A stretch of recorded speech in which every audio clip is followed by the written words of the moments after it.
All right, guys, we're back with another episode. I'm joined by probably the biggest mentor, the most important mentor I've had in my coaching journey over the last 10 years, Mr. Mark Carroll. Thank you for coming back onto the potty.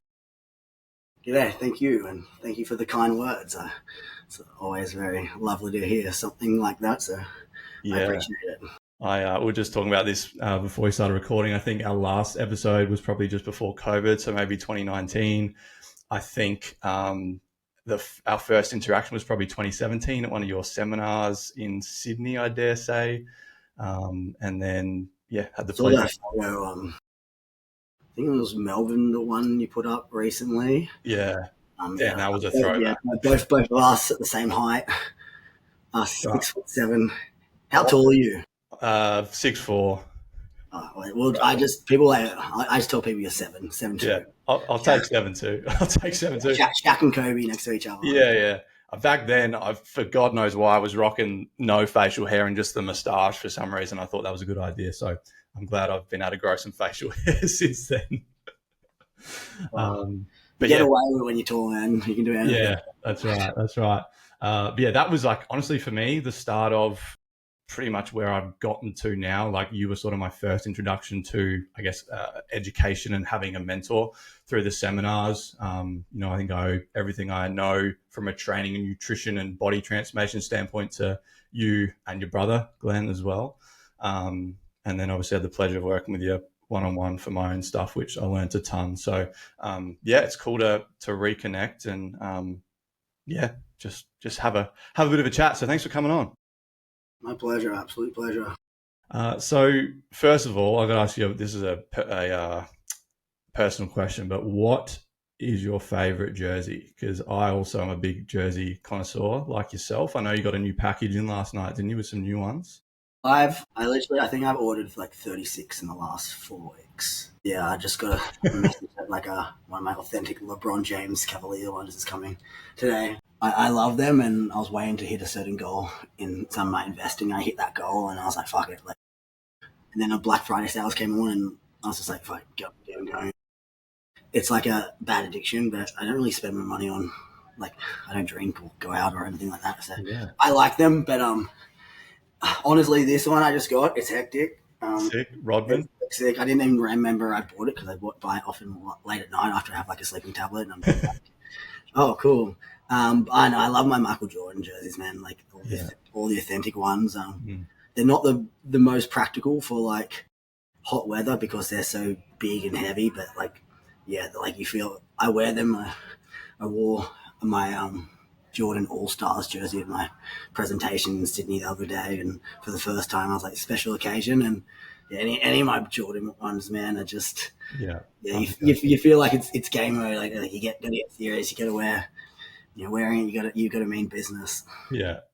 Gave you extra powers at the Clean Health seminar on the weekend. Well, much tall. I hit 5'9". Love it. So I wanted to, I guess, get you on, and when I reached out, I was thinking about what do I want to talk about? Because obviously, last time we spoke, I guess traditionally about just general fat loss methodologies and your processes around body transformation, and I'm sure you probably do a lot of that. But for me personally, I'm very much, I guess, in the body image space now. So sort of that intersection between, yes, the physical transformation, but also, I guess, the mental and emotional and even body dysmorphia side of things these days. So I really wanted to just, chat to you about body image as a whole, on your, I guess, your take on it, because everyone's different, your experiences with it, your client experiences, and sort of dive down there. So I guess first question is around body dysmorphia. And is that something you've ever struggled with, battled with, had to work through to, obviously get into the shape and condition you're in now? My kind of thing, right, is that it depends, your kind of circle, right, and your level. Because if you're working with high level people, the difference in, body, someone's dream body for the general public might be someone 6 months out from body composition, a body building competition, right? And so there's kind of just levels to physiques. And for me, I've always been around since I was young, reading bodybuilding magazines. For me, a great body was, the elite Arnold Schwarzenegger and Ronnie Coleman and whatnot, like, so for me, I've never been close to that level. And so it's not something where I'm like, oh man, like I'm tiny, I'm small, because, well, obviously I've never been anywhere near that. So, and even looking back recently at, certain photos and stuff, like I just did a post about a build, my before my cut, right? And I actually felt pretty good, but until you look at the photos, I was like, fuck man, I was pretty fat, right? So I never really felt that bad in like that situation. But now, like, I do feel in a place where, like, oh, cool, you look good and stuff like that. But I always compare myself to, people. I train such great people and and whatnot. And all my friends are pro, competitors, and my partner was a world champion. So my image of what is possible is probably different to other people, right?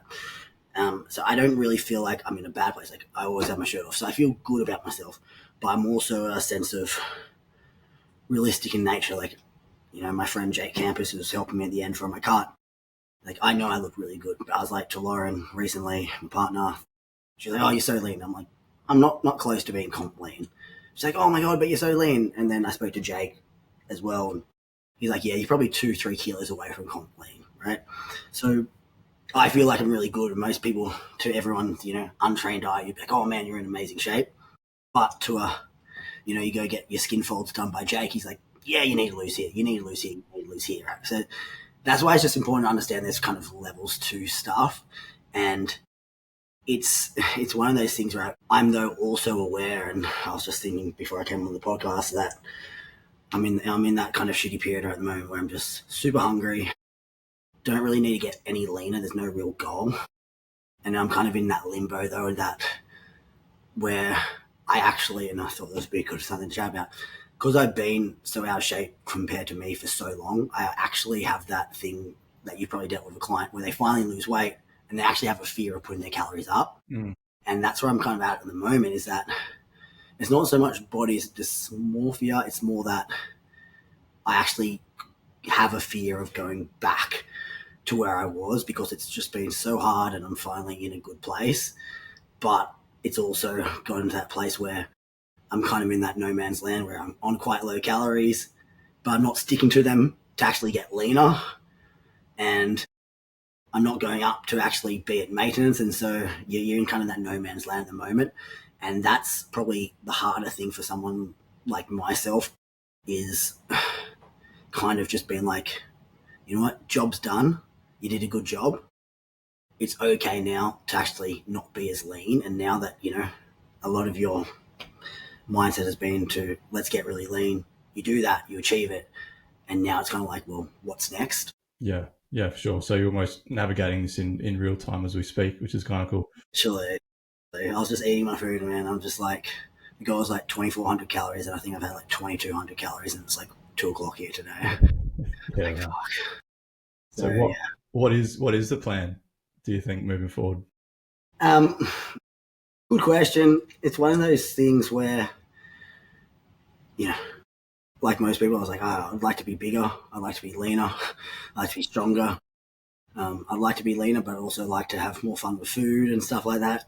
So you're kind of in that area of like, I've been dieting for a long period of time. I think realistically, I'd really like to be able to maintain something close to this and get my calories up towards kind of a more maintenance period over the holiday period, and just be in a place where you can enjoy a bit more social settings, because I've been just so strict with myself. And once I get in the zone, I'm really in the zone, but it also then comes at a cost of things like your social life, and it does become a sense of not food fear or anything like that, but it's more just that sense of maybe not making the best decisions for yourself out of fear of going backwards. So in a perfect world, I'd love to be in a year's time, a bit more muscular, a couple more kilos muscle and stuff like that. But that's probably not going to come from staying lean year round. But it's also, Australian time, it'll have to be Christmas, so it's kind of a good time to be lean. Yeah. And then in February, I'm going to America for 3.5 weeks, which is Yeah, it's always a danger zone for most of us Aussies going over to America. So I'm kind of like, how can I not get too far backwards before I go to America and inevitably put on 5 kilos in 3 weeks? So yeah, I'm just trying to navigate that period. Yeah, it's funny because I normally do this with clients, and it's much easier to make decisions without the emotion. Yeah.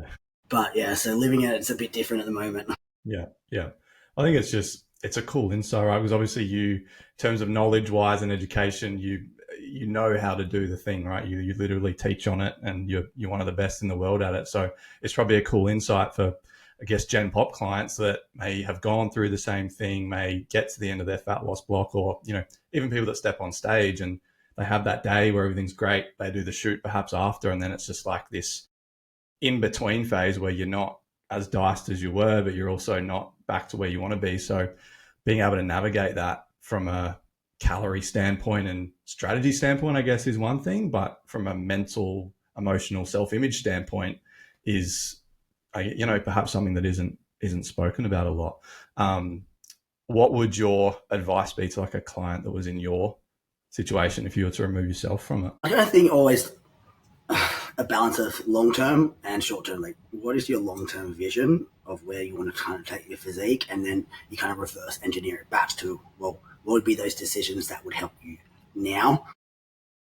But I'd also look at, again, when I kind of work with clients, their lifestyle, where they're at. Like, well, it would probably be an ideal time to just go straight back up to maintenance right now, right? But if I have a client who's about to go on a overseas holiday to Hawaii or Bali and they want to look good for, it's kind of like, all right, I do understand that, hey, maybe I want to be a little bit more defensive with my rate of calorie increase. And likewise for me at the moment, as I said, summer period, it's one of those periods where you do kind of want to feel good. I've been dieting for a majority six months now, right? So majority of the cold months, and then you get to the warm months, and you're like, all right, you should get your calories up. So there's kind of a balance of, cool, what would the long term best thing be, but also trying to understand that, hey, short term, what is something that can help you with that kind of short term goal, but not make things worse. So that's where I'd say, realistically, I'd be like, cool, let's say my maintenance is 3,000 calories at the moment. I'd go, instead of trying to track 2,300, which I've been doing and poorly doing it, which adds stress, and actually been eating 2,700, track 28, 2,900, give yourself a small deficit, and then know that you're actually not doing it wrong. Like, because if you feel like you're tracking something low and you're hitting 2,800 calories, or you say track 2,800 calories and you actually do it, you actually feel good because you feel like you're accomplishing it, right? So in reality, it's just like, all right, maybe let's go into a small, slight deficit, and let's do that, which is going to hopefully mitigate, fat gain. But you're just going a little bit more conservative than true TDE, because again, TDE is quite variable. It's not a perfect, recipe for success, and as well, a factor that people often don't take into account when they're resetting TDE is that, if you've been doing, say, lots of cardio, lots of steps, naturally you start putting calories up, you also decrease your output there. So for me, it's like, all right, cool, I'll probably move a little bit less and have a bit more, social settings. So that's one of the things just trying to navigate. So in my head, I know come Christmas, come, family stuff, you're going to be having a bit more fun stuff, which I want to do. But I also feel like, just for clients in general, if you go into those periods in a really good place body-wise, having some fun, making, you enjoy it a bit more without being like, oh, so guilty. And likewise, I said, I'm going to America next year. If you go into your trip in a really good place, even you do go backwards a little bit, it's not the end of the world. But if you go put on 4 or 5 kilos before then, go to America and you kind of feel like you've lost that, I kind of call it that, like, momentum into your trip, where you feel like you've lost control of your stuff. Like, you actually feel crap and you actually make worse decisions because you feel like you're not in a good place and in control. So that's why I feel like, yeah, sometimes just toughing it out with nutrition, sometimes it can actually help you with a sense of like a purpose. one of the best things at the moment, like for me, like mentally, is even though as dieting is quite hard, and even when I work with clients, getting lean is hard, right? The best thing kind of about it is that it gives you a real purpose. Like, you know what you're doing. You know what you're doing. For me, like a morning routine, I get up and go to the gym, and you're not you're not guessing. And well, I'll change that. You're not really having to think because you know what you're going to do and you keep it routine. And yes, that's why I feel good at the moment. And sometimes when things are working, you're feeling good. There's kind of you don't need to make drastic decisions either, unless if a client say comp prep lean, they're feeling terrible, they're crazy lean, and they want to stay leaner. That's a different story. But one of the things is that, as I said before, me being 2.5 kilos up from being comp prep lean, and I feel great. I'm hitting good numbers in the gym. I'm outside of the hunger. All those biofeedback markers are really positive. Then that also tells you physiologically actually probably in a pretty good place to actually keep this condition. So that's why, again, if you look at your biofeedback, it often tells you a bit more about what you need to do as well. Yeah, cool. Yeah, for sure. How much do you think it plays into like the fact that you've just proven to yourself over the last 6 months that you've lost 17 kilos or so, I think it was. How much do you think actually, and I guess this is more for Gen Pop people, like fully committing to something like that where you are getting into shape far beyond anything you've achieved before? How much do you think that self-belief and I guess even self-trust to know that, okay, if I do achieve this result and then maybe fall off and, have Christmas or holiday and I put on the extra kilos, how much do you think it plays into the mindset of, oh, I've done this before. Like I know that I can lock in and flick the switch so that in those times where you are maybe having a bit more fun, Christmas holiday or whatever, in the back of your mind, you're like, I know that I'm capable of locking back in to get myself back if I really want that. Versus if, and this was something I used to do a lot, like get to a certain point, but never truly push my limits to see what I was capable of. So then when I did have those setbacks, in my mind, just all the doubt would come because I'd never actually, really dug in. Does that make sense? Yeah, that's one of the reasons why I guess for me, I wanted to get leaner and leaner. Like I've had like multiple things I kind of had goals because I felt like each time I got progress and success, it was like, cool, I did that. Let's keep going. Let's push it. I know I can do that thing, so let's step up the level.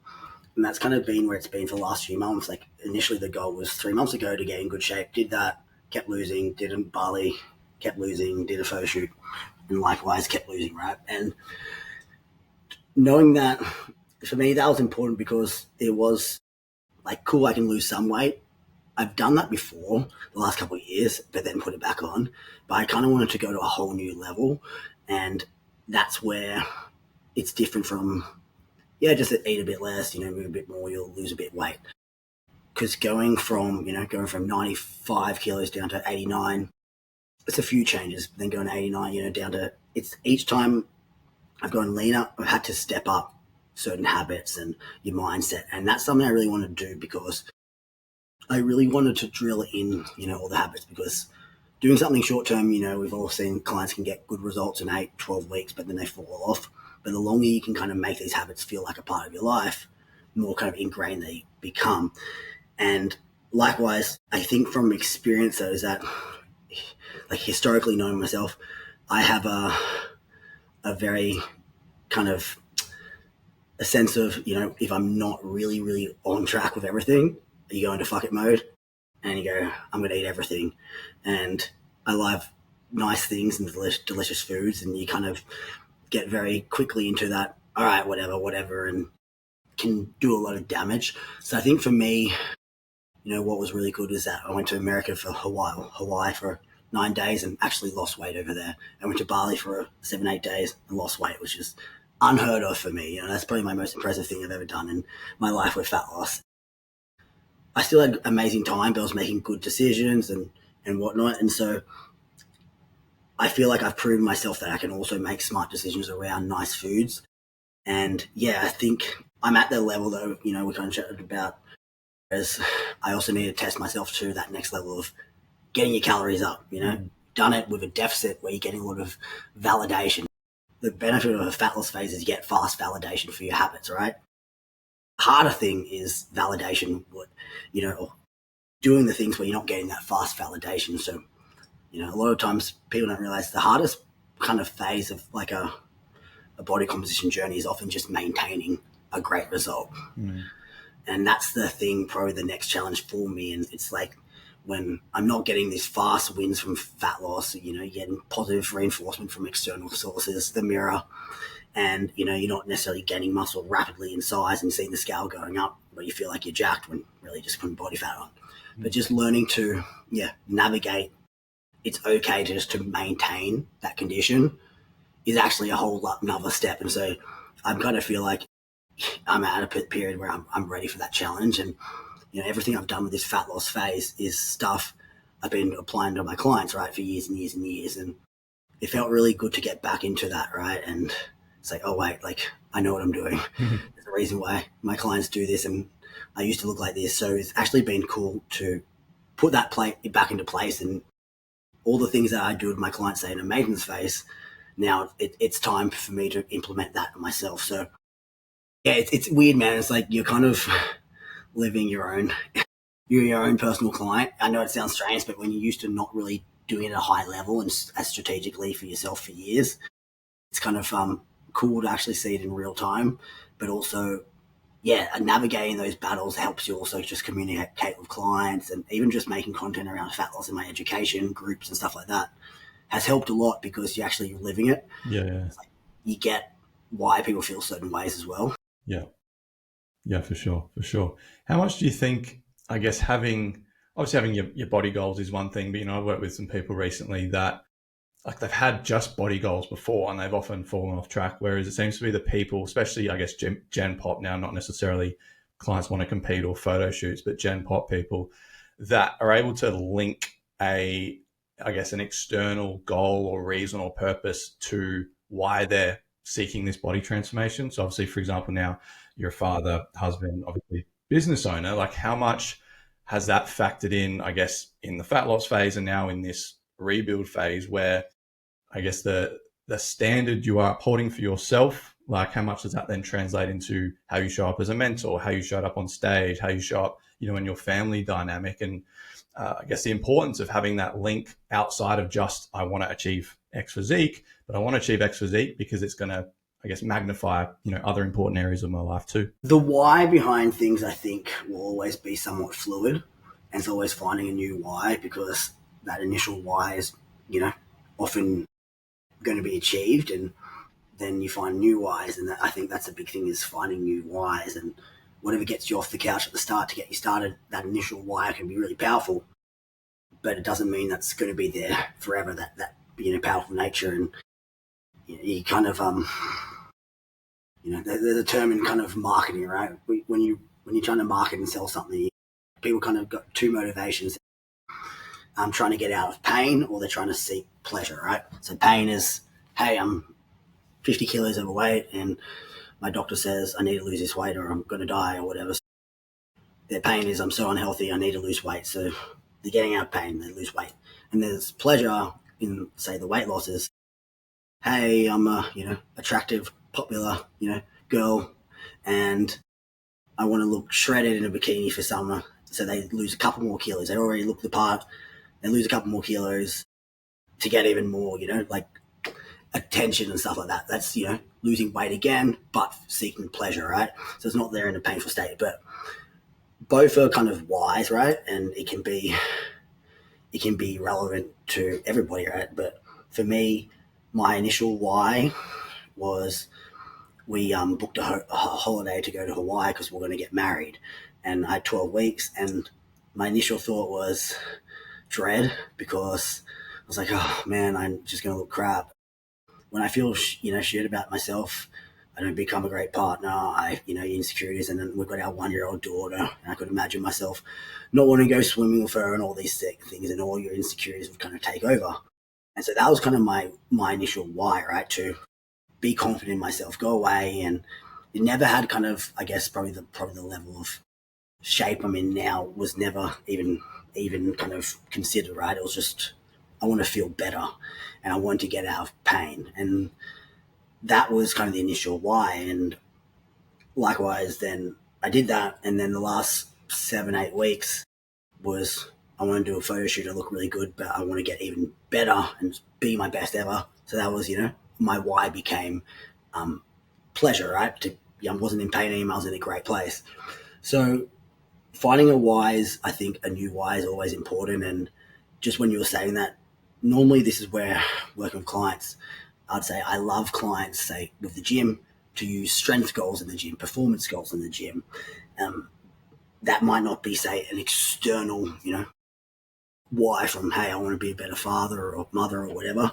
But I found, when the mirror is not always being your best friend and as validating as, say, a fat loss phase, then goals in the gym from a performance standpoint, it's like, oh, cool, I want to hit this target on my squats the next 12 weeks, my deadlifts, my pull-ups. That's always a great thing because it gives you, when you go in the gym and the mirror is not as validating, performance goals can go, hey, you know what? I'm actually crushing the gym. I'm looking forward to being in the gym. I might not be looking as great in my eyes as before and getting as much, positive comments from people on social media and whatever, but I'm going to get more positive comments, people in the gym being like, wow, you're getting so stronger. Wow, like, you're adding weight to the bar. So it's finding wins where you can. I was just literally, as I was saying that, my thought is I've got so many injuries at the moment, like I can't do those lifts. And that's one of probably the things that's for me. I don't bench, which is my favorite lift, squat, deadlift. These days I do kind of the boring machines. And for me, that was actually fine because I was losing weight, right? And getting leaner. But now, it's just as you said, now it's going to be a different thing. It's going to need to find a new way to find kind of purpose in the gym. And that's, again, just for my own self, it's the finding ways you can find new wins in the gym, but also outside. And I think that's why a lot of people drop off, because you often have that powerful why at the start.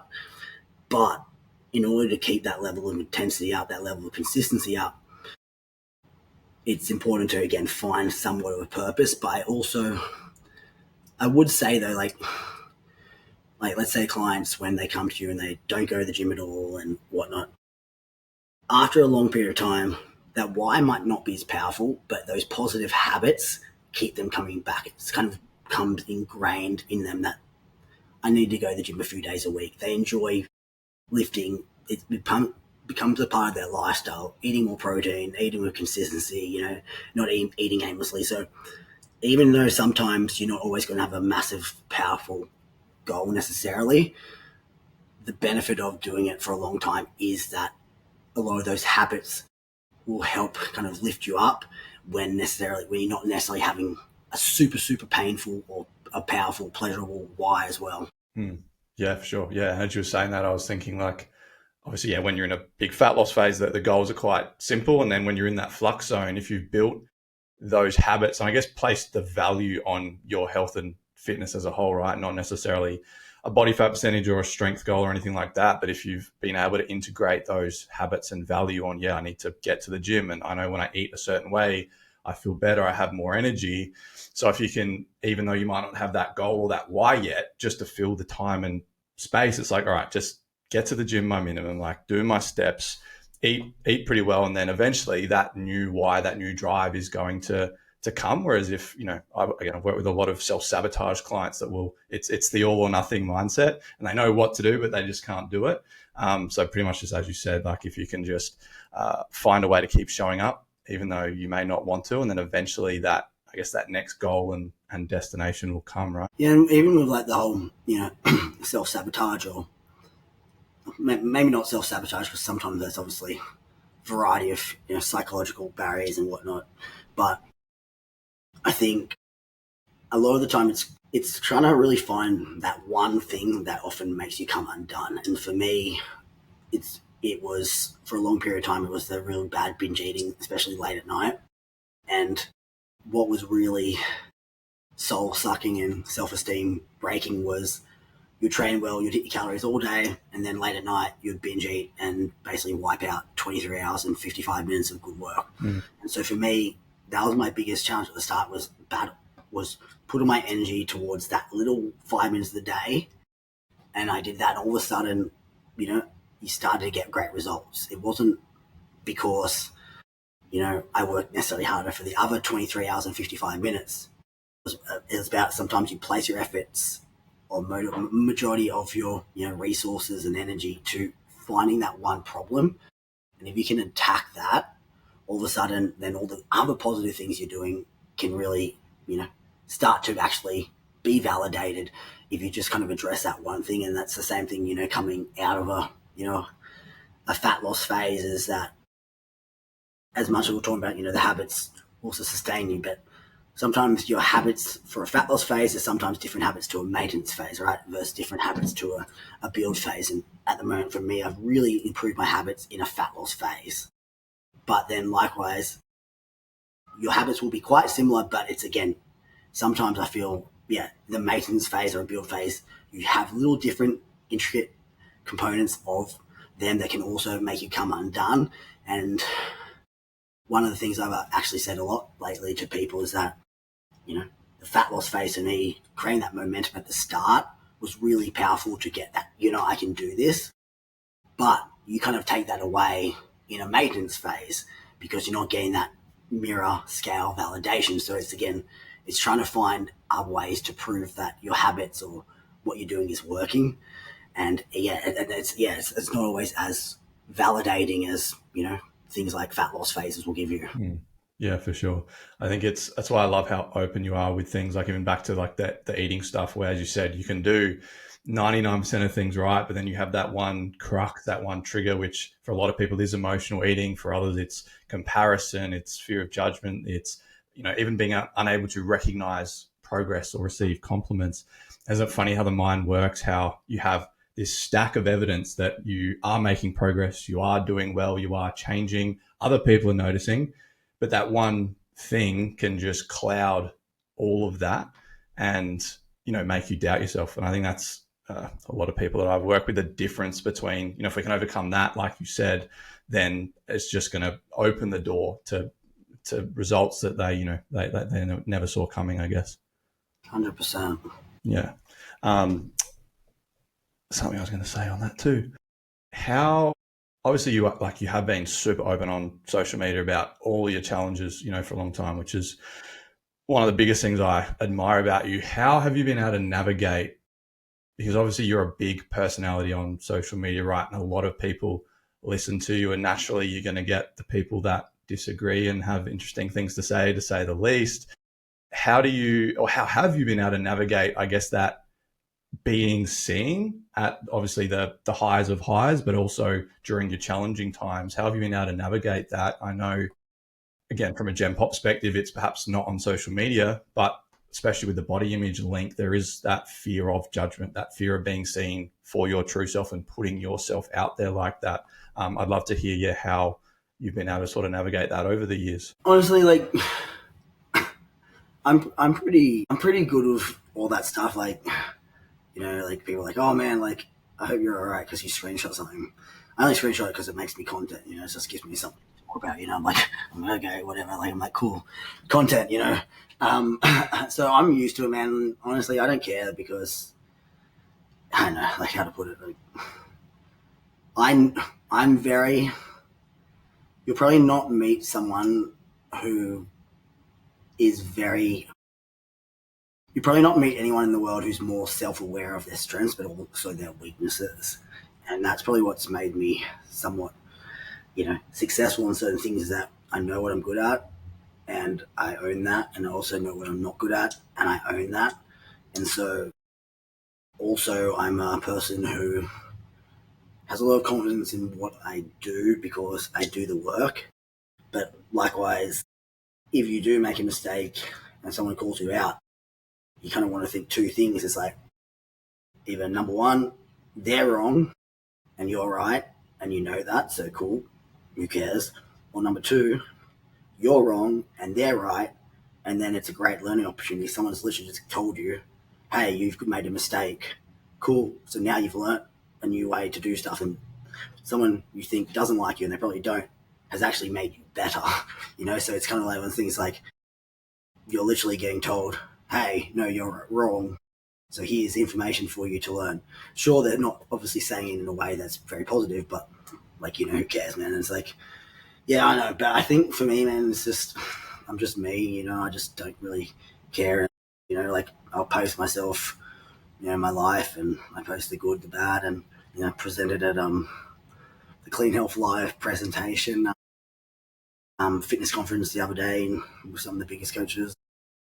And, you know, I think the feedback from everyone else was like all the big coaches and I was with, was just like, you know, you're very authentically you. And, you know, we love how, you know, people know what I like, they know what I don't like, you know, like, is what it is. And I think, yeah, one of the questions I got at the round table kind of with everybody was, you know, how do you be so, you know, yourself and whatnot. And it's because I don't really know what else to do. Something, you know, for the most part, it's kind of just when you have to post all the time, you kind of, and you know, if you're someone like myself who's very up and down, naturally you're gonna have a lot of down days. So if you're, I know I'm not one of those people who likes to kind of be like, you know, fakes. I want people to know how I feel either way, and because I know I always just feel, I feel like so often you read books from famous people or whatnot, and they'll always be like, you know, life was so hard and I almost quit and I was going through, you know, world of pain, but they never say it until after they've succeeded. And it's like people only talk about their losses and failures if and only if they achieve incredible things, and then they feel, oh, okay, I can tell you. Whereas that's not that useful for most people because it's not very relatable. Whereas I feel like, well, if I can tell people what's good, what's bad, then I feel like it's more, it's kind of it's a more authentic way of sharing your journey. Whereas so often you'll see people like, they celebrate their wins always. Wins, wins, wins. Here's me buying my new car and look how amazing I am and whatnot. That's great. You should own your wins. But when the bad patches come through, it's like radio silent, or it's just, you know, everything but any mention of that until after 6 months, a year later. Whereas I've always just been like, well, this is me. This is the good. This is the bad. And I think that's what, you know, that's just for me. That's how I've always spoken. And I just feel like that's a bit more, I know I can't, I'm not one of those people who can fake, you know, being a certain way either. I don't fake being confident when I'm not, or I don't fake being bad and down, you know, it's just, yeah, I know, it's hard enough kind of being yourself, let alone I think it'd be even harder being something you're not. Yeah, so it's just me, and yeah, and I think sometimes it's people who work with me are often like, oh man, like, I wish you wouldn't say that, or you probably shouldn't say this and say that. I'm like, oh well, like, yeah, I feel like it's just more damaging to be something you're not. Yeah, so yeah, I guess that's just how I've always looked at it, you know. So you're always going to get, no matter what, man, you're always going to get people not like you. I've been not liked when I wasn't doing anything. I was told I was a loser. Like, not liked when I was not making any money, or not liked when I was not posting results. Then I got not liked for posting too many results. I got not liked for making too much money. I got not liked for buying too much stuff. I got not liked for buying too many properties. I got not liked for being fat. I got not liked for being lean. I got, you know, you name it. No matter what, man, it's like, it is what it is. So I'm like, man, people aren't going to like you anyway, so you might as well just be yourself. And yeah, it's just one of those things. Most of the time, like, people will tell you what they don't like about you, but it's normally, as cliche as it sounds, often is a reflection of how people are doing it. And even then, man, if it's not, like, it's just like, who cares, man? We're all gonna die, and like I've been around so many people, man. I like to say everyone's remarkably average. You know, everyone's quite similar. Even the best people are very similar to the people who aren't doing that well. It's just a few little things that make them more successful, more popular. And yeah, so I feel like once you understand that and you stop putting people on pedestals, you realize that people aren't better than you. You know, you have every right, just as much as everyone, to have an opinion, have a say. And yeah, that's how I've always looked at it. And, you know, it's kind of a take it or leave it. And I always, yeah, I said it, you know, to everyone at the presentation, is that, yeah, I really don't care if you guys like me. I want you guys to think I'm an amazing coach. I want you to buy my programs if you think I can help you. But even then, like, it doesn't make or break me if you guys like me or don't like me. But I'd rather you like me, sure. But my game of the game is help people get great results, not be your best friend. You give me your money, and you get no results, which is most trainers, right, who are like fake happy and whatnot. Yeah. Yeah. Do you find that, and on that, like, and this is, I think, one of your great strengths, and it's what I've been trying to, I guess, do as well. But the more authentic you are and the more you share, again, just like you do, the more polarizing you're going to be. But that's actually going to work in your favor because you're going to, I guess, repel the people that were never going to like you anyway. But you're then going to attract in like your people. Like you mentioned your friendship circle now up on the Gold Coast, obviously, Lauren and your family, and even I know there are a lot of Mark Carroll lovers out there that love all your programs and love everything you post. So do you think that like that authenticity piece, and this is for anyone as well, like, yes, you're going to maybe have some more haters or detractors by being your authentic self, but you're also going to draw in your people and the people that truly value you and need your help, I guess. I think it kind of depends on what field you're in, like, and what you have to offer. Like if you're trying to build a community where people really, really die hard like what you do, then being as authentic as possible is important, because to build high level sense of community and people who want to be, I guess, your people, they're generally going to be not other people's people. It should be black and white what they're getting with you, right? So that's one of the things where, yeah, you don't want to be kind of vanilla. You want to be, this is me and this is not me. And it's kind of like you're saying, hey, this is what our product is. We sell X, Y, and Z, which means we don't sell A, B, and C. And that's one of the things. But every time you say, I'm this and I'm not that, you're going to get everyone who is the other thing not like you, right? And that's one of the things where it's just kind of a sorry, my chest infection. It's just a part of human nature. That's why people have football teams and AFL teams and whatever, like, and they love their team, they hate the other team until their team signs a player that they hated, and they go to their team, and then all of a sudden they like them and they're the best thing ever, right? And the same thing you see over the years with different dieting ways and whatnot. People become very tribe-like and yeah, but I think with the hard thing with social media is, especially when you're putting yourself out there. Like yesterday, I did a post about having 50 million in property and portfolio, not just property, but across different things. And when you put out you got 50 million in that's gonna make people go. Well, it's gonna make people go. Number one, that's cool. How do you do that? What can I learn from him? How can I level up? And it's also going to make people go, this guy's a cheat. I don't have that. This makes me feel shit. There's nothing special about him. He must have been a scammer. He must be lying. He must be cheating, etc., right?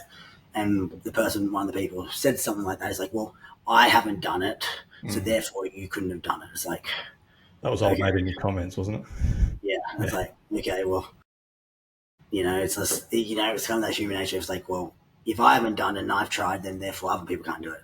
And so you kind of create a sense of, makes people feel bad, or they don't coincide, especially properties. Like, oh, how dare you have properties, in Australia? It's like, it's bad. It's like, it's like, but then my world of stuff, who I associate with, who I look up to, where I'm at is kind of the bottom of the bottom, right? Because I don't, see myself, I put myself against, way higher people, and I see, when I talk about myself, it's like, cool, this is a stepping stone. It's like, me squatting 80 kilos. It's not, like, it's like that 80 kilos might be a lot to someone who squats 40 kilos. And you're going to always kind of create a sense of, when people aren't at that level yet, or don't want to be in that level, or don't even believe in that, you're going to create a sense of, a sense of, you're bad, I don't agree.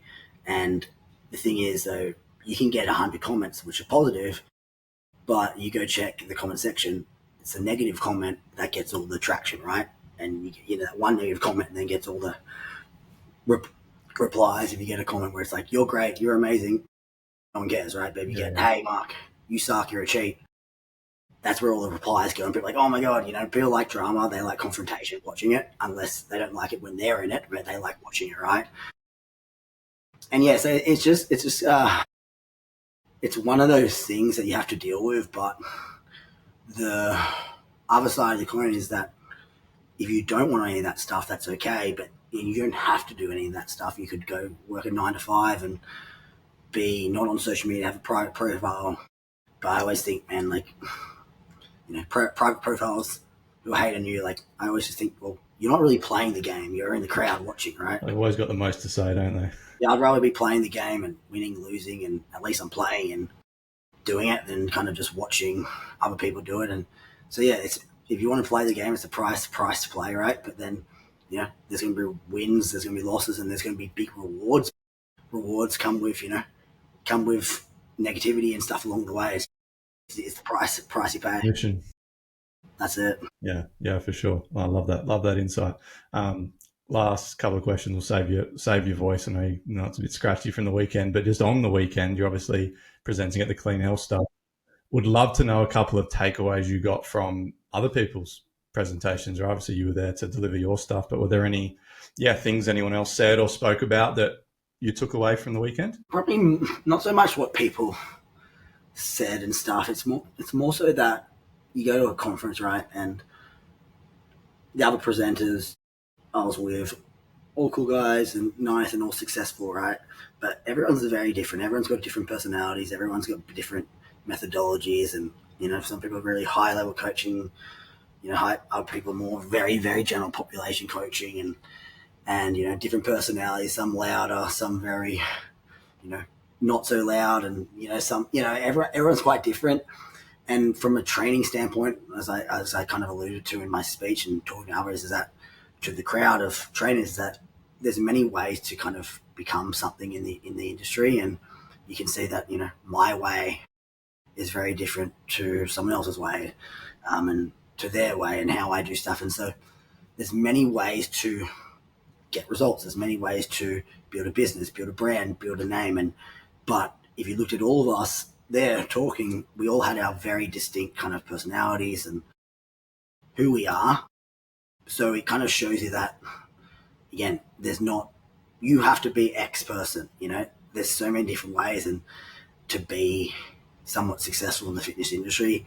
And again, they all have different coaching methodologies, different to me, different, where they, as you said, people have different tribes and they relate to different things, and they all have good businesses. We all have good businesses, but each person would kind of relate to someone different in the audience. And it kind of just shows you that, again, the fitness industry is very broad. There's many ways to get results, and from a clientele standpoint, there's also many coaches that can help you, but you need to relate to their personality. You relate to how they talk, and how their views on the world, and their programming, their nutrition ways. And I think, it's just always good to see those things, that for coaches, but also clients and stuff, that there's so many ways to find success, whether through it's your own results or success in business. But especially from a trainer's point of view, everyone's very authentic in who they are. You kind of would quickly follow someone and know their personality, who they are, what they think. And that's why, going back to what you said, it's having a sense of authenticity is important, because the majority of the people who do quite well have that. But they also have detractors, and that's one of the things. It's like, for every person that likes someone, and then you got someone else who's totally different, you're going to have people who don't feel that same way about you or them. And that's just probably the big thing, man, is that, there's many ways to achieve a goal throughout. Yeah, love it. Final question: How's the app coming along? The VRTO, right? That you and Lauren are doing? Yeah, it should be good. It's just we're very, very close. I think I don't want to say when it's going, because it just depends, but it should be this year. It should be beginning, hopefully. So we're very close. It's been just tech, and a lot of things at work and with the scale that we're trying to do and what we're trying to build. So it's just trying to make sure every single pathway is perfect. So we're close. Love it. Love it. It's cool. Awesome. I think that's everything I want to cover. We'll give your voice a break now. But I really appreciate you coming on and taking the time. I know you're a busy man, and I think there's going to be a lot of people that are going to get a lot of value and insight from some of the conversations we've had. So man, thank you so much for your time. I really appreciate it. My pleasure, and sorry about my voice. Nah, all good. I love it. The raspiness is good. That was the other thing. The old everything shower. The raspiness will probably help with that. Yeah, it makes me sound like I'm not a teenager for once. No idea. All right, man. Thank you for coming on, and thank you guys for tuning in. Appreciate you being here, and we'll see you in the next one. Thanks, guys.